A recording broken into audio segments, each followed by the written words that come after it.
వల్ల ఎవరికి, ఏ సమాజానికి కానీ, ప్రజలకు కానీ, కుటుంబానికి కానీ ఉపయోగం లేని ఒక భయంకరమైన పరిస్థితిలో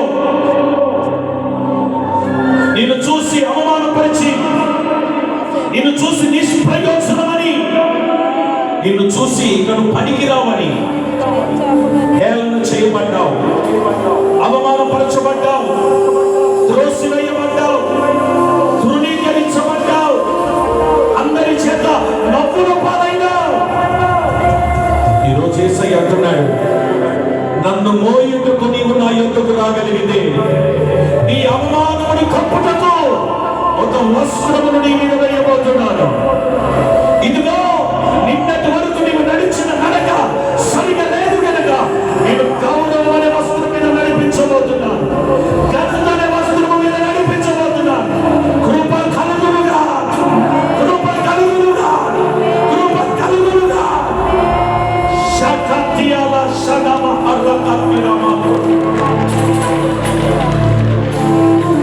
యేసయ్యా, యేసయ్యా, యేసయ్యా, యేసయ్యా, యేసయ్యా. స్తుతి, స్తుతి, స్తుతి. చేయాలి, ఎవ్వరు మౌనంగా ఉండరు. ప్రార్థన.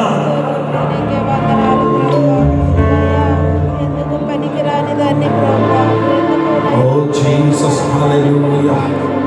నీ మీద కృప విస్తరిల్లబోతున్న సమయం ఇది. యోగ్యత లేని నిన్ను దేవుడు ఎన్నుకుంటున్నాడు, అర్హత లేని నిన్ను దేవుడు ఎన్నుకుంటున్నాడు. ఓ నిష్ప్రయోజనకరముగా ఉన్న నీ జీవితాన్ని ప్రయోజనకరముగా దేవుడు మార్చుకోబోతున్నాడు. కన్నీటితో ప్రార్థన చేయి, కన్నీటితో ప్రార్థన చేయి. ఎవరు బిడ్డ, యవనస్తుడా, సంఘ బిడ్డ, విశ్వాసి, ఓ సేవకుడా,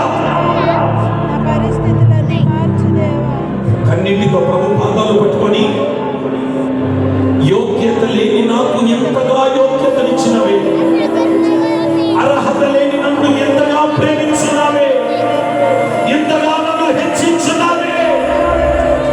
అయ్యా, కట్టబడిన స్థితిలో, అవమానపరచబడిన స్థితిలో, హేళన చేయబడిన స్థితిలో, బంధువుల మధ్య, రక్త సంబంధుల మధ్య, ఓ సమాజంలో అందరి చేత తృణీకరించబడి నా మీద విష చూపులతో, విషము కక్కుతూ ఈ భూమి మీద నన్ను లేకుండా చేయాలనుకున్న మనుషులు కూడా ఉన్నారు. కానీ నన్ను ప్రేమించి నా కట్లు విప్పి అన్నిములో తిరుగుతున్న నన్ను, ఉప్పు పగలో ఉన్న నన్ను, ఎండిపోయిన నా జీవితాన్ని, ఎండిపోయిన నా బ్రతుకులు, ఎండిపోయిన నా స్థితిని,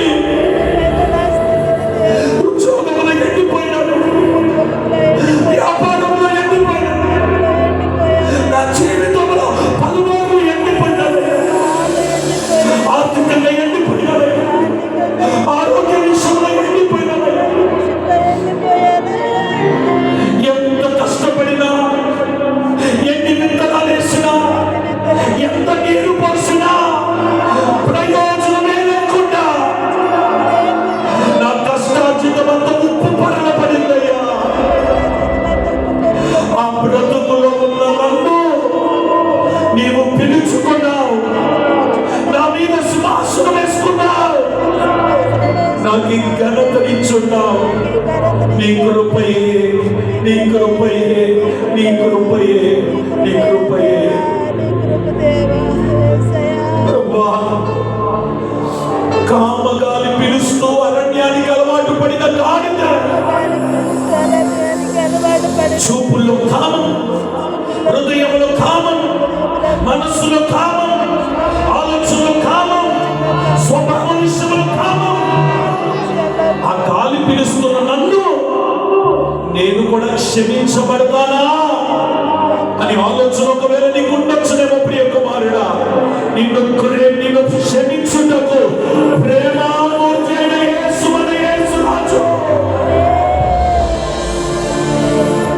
నన్ను కూడా ప్రభు క్షమిస్తాడా? నేను చేసిన పాపాలను బట్టి నన్ను క్షమిస్తాడా? నా అక్రమాలను బట్టి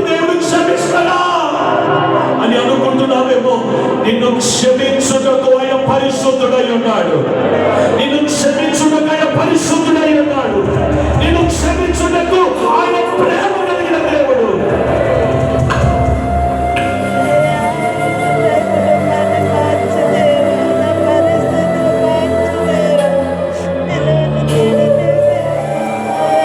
థ్యాంక్ యూ జీసస్.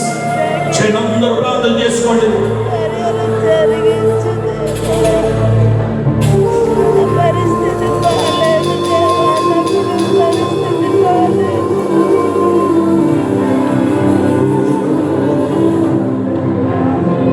నీ కృప తప్ప వేరొకటి లేదు ప్రభువా. సమర్పణ వస్తువులను నేను మోస్తానయ్యా అని చెప్పండి ప్రభుతో. బుద్ధి చెప్పే గాడిదగా నేను ఉంటానయ్యా అని చెప్పండి. యేసు రాజును మోసే గాడిద, యేసు రాజును మోసే గాడిద, యేసు రాజును మోసే గాడిద.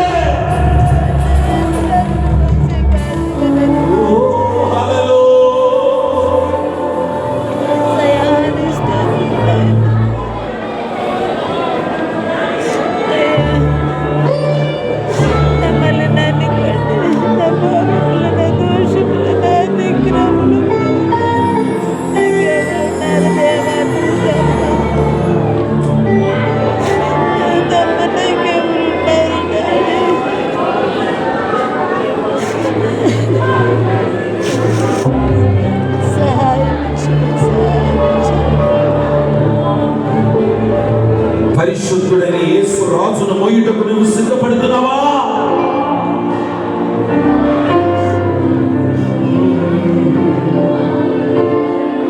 అతి పరిశుద్ధుడా, స్తుతి నైవేద్యము నీకే అర్పించి కీర్తన